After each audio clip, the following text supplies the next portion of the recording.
Hey guys, you're watching the Best Damn Comics Show, episode 36. The short version. Kat and I just did the Robo Toy Show in Pasadena. It's also run by the same guy that does the Pasadena Comic Con.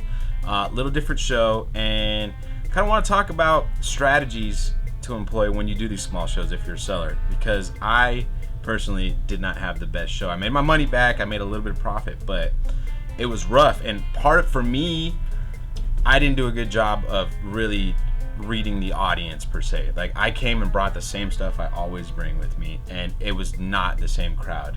Well, I mean, look, you don't know what you're gonna do. Right. I mean, at the end of the day, it's a crapshoot. Yeah. You can bring whatever, and if nobody buys it, nobody buys it. I mean, you have variety, so that's good. Realistically, I mean, there's no way unless you rub your crystal balls and Genie comes out and tells you what you're gonna what you're gonna do. I don't think there's a way of predicting is to have a clean, organized booth. Right. Don't just stick with one thing. Have a variety. I mean, you had seal toys, loose toys, you had comics, $1 comics, $5 comics. I mean, it's just it's tough. Well, there was one thing for sure that I didn't pay enough attention to. What? The name of the show is Robo Toy Show. And there wasn't a lot of comics at the show. You had books, I had books, there was another guy. There was another guy, yeah. There wasn't a lot of comics there, and people were not interested in the comics much. Look, I Yeah. didn't, I just like to bring those $1 comics because just the dollar sign just brings people, attracts. It's like a magnet. You see cheap, what did I expect to selling? But I did get rid of them at the end of the show. I mean, I get rid of them to another dealer, salvage my day. I was fine. I was fine not carrying them to the car. I was fine not carrying them to the storage unit. I was fine with getting rid of them. I made my money on those boxes. All right, Kat, what do you got? I'm gonna look at Event Leviathan, and not because it's written by Bendis, so don't get you all like, "Whoa, Kat's turning." No. I just want to read it because the main guy behind Leviathan is, spoiler alert, is Mark Shaw. It's the 70s Manhunter, the Walt Simonson character he created. Second, I really like that Batman The Outsiders #1.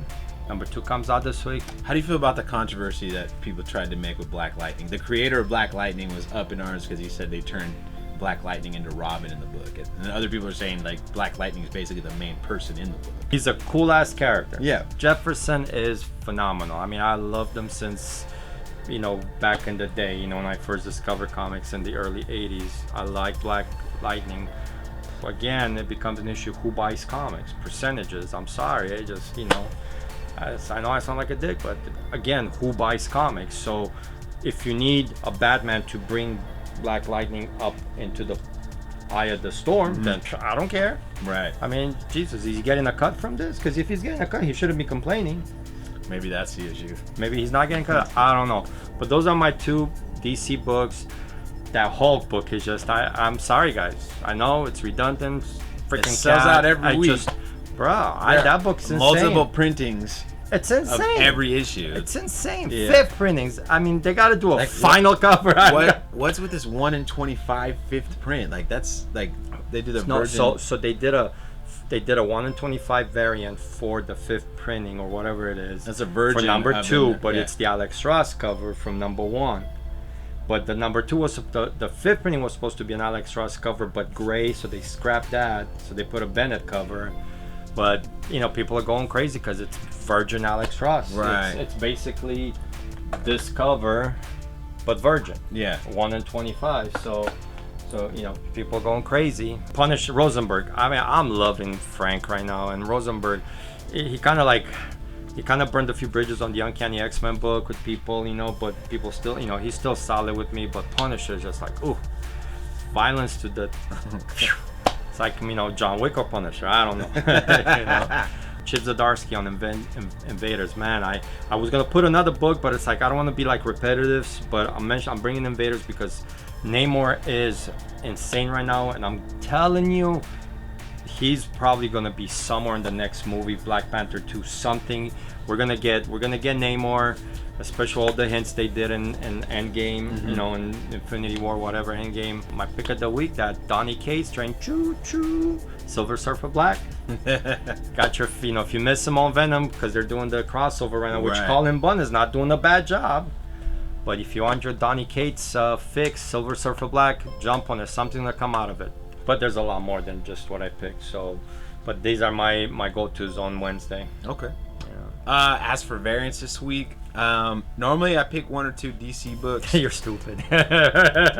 This is no, but not every one of them. not everyone. There's a I couple. say about 85%. Yeah. 80%. There's a couple of duds, but pretty much every DC variant this week is awesome. And Frazan's got 2 covers. Inhyuk Lee's got a cover. Luisio Perillo, his very first DC. It's a Hawkman cover, super nice. Luisio Perillo's got a Green Lantern cover. I mean, there's just Yasmin Putri's got a cover. That Red Hood and the Outlaws. Yeah, Otto Schmidt's got a cool cover. I think Stepan Sajic. Sajic's got a cool. I mean, it's insane on the this DC week. variants The variants this week are phenomenal. So just pick what you like. like pin the tail on the donkey. Marvel Silver Surfer Black #1, the Gerard Perel cover. It's the incentive variant. I don't know if it's 1 in 25 or 1 in 50. Yeah. I don't know how hot this is. This an overordered book? Is it underordered book?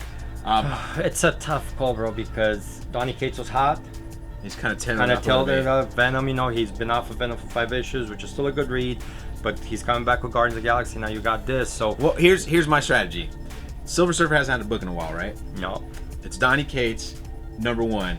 Something always seems to happen in those Always #1 something, Donny Cates. yep. So there could be a first appearance or something important, something key happening. The word is key in this book. So if you could find this for a decent price, it's also a nice cover. Dude, pick it up. Deadpool last week had like freaking 5 first appearances. Characters, who knows if you'll see anything. Right. So again, Marvel, the key word is first appearances. Exactly. You know? Name of the game. Then finally, Amazing Spider-Man #23. There's a Daniel Acuna. I think this week or this It's month. open. They're all open order. They're tributes. They're Yeah. like So homage covers. They're doing the armors, the different suits over the years that he's worn. Excellent, and it's a really nice cover. I'm a fan of Acuna, so you see the picture on the screen. Check out, but buy what you like. There's a lot of good covers of Marvel this week as well. We don't have time to go through all of them. But anyways, that's gonna do it for us, guys. Thanks for watching. You know the drill. Smash that like button, leave comments, let us know what you think. Kat, take us away. Support your local comic book store, support print, help DC stay in business. We'll talk about it. See you guys in the comic book store.